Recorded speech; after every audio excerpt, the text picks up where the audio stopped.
ನಮಸ್ಕಾರ. ಇದು ಸಂಗಮೇಶ್ವರರ ಗದ್ದಿಗೆ. ವಿಶೇಷತೆ ಏನಂದರೆ, ವಿಜಯನಗರ ಪತನ ಆಗೋ ಸಮಯದಲ್ಲಿ ಕನಕದಾಸರು, ಪುರಂದರದಾಸರು ಎಲ್ಲರೂ ಬೇರೆ ಬೇರೆ ಕಡೆ ಹೋಗ್ಬಿಡ್ತಾರೆ. ಕನಕದಾಸರು ಕಾಗಿನೆಲೆಗೆ ಬಂದು ಇಲ್ಲಿ ನೆಲೆ ನಿಲ್ತಾರೆ. ಆಗ ಕೊಡೆಕಲ್ ಬಸವಣ್ಣ ಅಂತ ಏನಿದ್ರು, ಅವ್ರನ್ನ ಎರಡನೇ ಬಸವಣ್ಣ ಅಂತ ಕರೀತಾರೆ.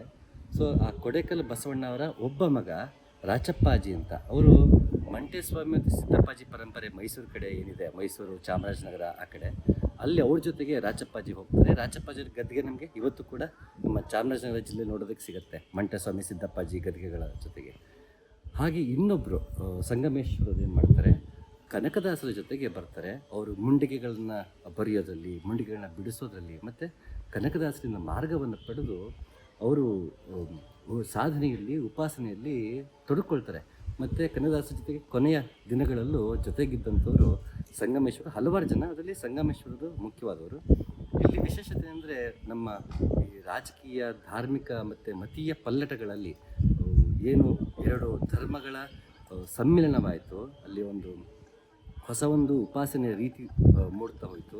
ಮತೀಯ ಗಲಭೆಗಳೇ ಬೇರೆ, ಧಾರ್ಮಿಕವಾದಂತಹ ಒಡಂಬಡಿಕೆ ಬೇರೆ. ಅಂತಹ ಒಂದು ಒಡಂಬಡಿಕೆಯಲ್ಲಿ ಕಾಲಾನಂತರದಲ್ಲಿ ಈಗ ಸಂಗಮೇಶ್ವರನ ಇಂಡೋ ಇಸ್ಲಾಮಿಕ್ ಶೈಲಿನಲ್ಲಿ ಗದ್ದಿಗೆ ಆಗಿದೆ. ನಾವು ನೋಡ್ಬೋದು, ಈ ಕಡೆ ಎರಡು ಮಿನಾರ್ಗಳ ಥರ ಇರುತ್ತೆ, ಇದು ಇಂಡೋ ಇಸ್ಲಾಮಿಕ್ ಶೈಲಿನಲ್ಲಿದೆ. ಇದನ್ನು ಮತೀಯವಾಗಿ, ರಾಜಕೀಯವಾಗಿ ಇದರ ಉದ್ದೇಶ ಹೇಳೋದು ಬೇರೆ.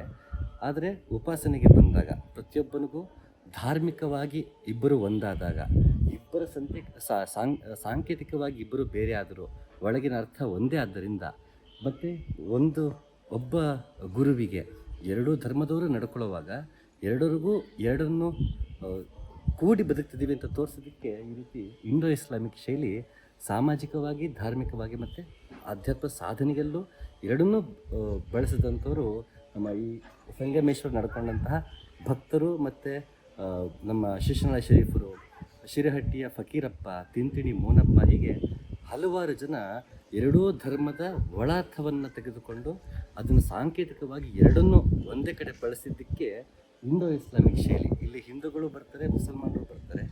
ಹಾಗೆ ಇವರ ಉಪಾಸನೆಯಲ್ಲಿ ಎರಡೂ ಇದೆ, ಹಿಂದೂಗಳ ರೀತಿ ಉಪಾಸನೆಯೂ ಇದೆ, ಮುಸಲ್ಮಾನರ ಯೋಗ ಮಾರ್ಗವೇನಿದೆ ಅದು ಕೂಡ ಉಪಾಸನೆಯಲ್ಲಿದೆ. ಹಾಗೆ ಇದು ತುಂಬ ಪ್ರಮುಖವಾದಂತಹ ಗದ್ದಿಗೆ. ಇದು ಕಾಗಿನೆಲೆಯಲ್ಲಿ ಕನಕದಾಸ ಗದ್ದಿಗೆ ಸ್ವಲ್ಪ ಅನತಿ ದೂರದಲ್ಲಿ ಇದೆ, ಪೊಲೀಸ್ ಸ್ಟೇಷನ್ ಪಕ್ಕದಲ್ಲೇ ಇದೆ. ಇದು ತುಂಬ ಮುಖ್ಯವಾದ ಒಂದು ಗದ್ದಿಗೆ, ಯಾಕೆಂದರೆ ಕನಕದಾಸರ ಜೊತೆಗೆ ಇದ್ದು ಒಡನಾಟದಲ್ಲಿದ್ದವರು ಕಾಲಾನಂತರದಲ್ಲಿ ಈಗ ಎರಡು ಧರ್ಮಗಳು, ಎರಡು ಮತಗಳು ಸೇರಿದಾಗ ಒಂದಲ್ಲ ಒಂದು ಇತಿಹಾಸಗಳನ್ನು ತಮ್ಮ ಅನುಕೂಲಕ್ಕೆ ಬರೆಯೋದಿರೋದ್ರಿಂದ ಇಲ್ಲಿ ಹಲವಾರು ಪ್ರತೀತಿ ಇದೆ. ಸಂಗಮೇಶ್ವರ ಜೊತೆಗೆ ಸಂಬಂಧಪಟ್ಟಂಥ ಹಲವಾರು ಕಥೆಗಳಿದೆ ಮೌಖಿಕ ಪರಂಪರೆಯಲ್ಲಿ. ಆದರೆ ಸಂಶೋಧನೆ ಯಾರು ಮಾಡಿದರೆ, ಸಂಶೋಧಕರು, ಅವರು ಹೇಳೋದೇನಂತಂದರೆ, ಸಂಗಮೇಶ್ವರರು ಕಡೆಕಲ್ ಬಸವಣ್ಣನವರ ಮಗನಾಗಿದ್ದು, ಅವರು ಕನಕದಾಸರ ಜೊತೆಗೆ ಇಲ್ಲಿ ಬಂದು ಸಾಧನೆಗೆ ತೊಡಗಿದಂತಹ ವ್ಯಕ್ತಿ. ತದನಂತರ ಯಾರು ಎರಡೂ ಧರ್ಮದವರು ಸೇರಿದ್ರು, ಆಗ ಇಂಡೋ ಇಸ್ಲಾಮಿಕ್ ಶೈಲಿ, ಅದಕ್ಕೆ ಸಂಬಂಧಪಟ್ಟಂತಹ ಕಥೆಗಳು ಬೆಳೀತಾ ಹೋಯಿತು. ಅದೇನೇ ಇರಲಿ, ಕನಕದಾಸರ ಜೊತೆಗಿದ್ದು ಸಾಧನೆಗೆ ತೊಡಗಿಕೊಂಡಂತಹ, ತನ್ನನ್ನು ತಾನು ಕಂಡುಕೊಂಡಂತಹ ಮಹಾನ್ ವ್ಯಕ್ತಿ ಸಂಗಮೇಶ್ವರರು. ಹಾಗಾಗಿ ಇಲ್ಲಿ ಬಂದು ಅವ್ರಿಗೂ ಒಂದು ಪ್ರಾರ್ಥನೆ ಮತ್ತು ನಮಸ್ಕಾರವನ್ನು ಸಲ್ಲಿಸೋದು ನಮ್ಮೆಲ್ಲರ ಕರ್ತವ್ಯ ಅಂತ ನನ್ನ ಭಾವನೆ.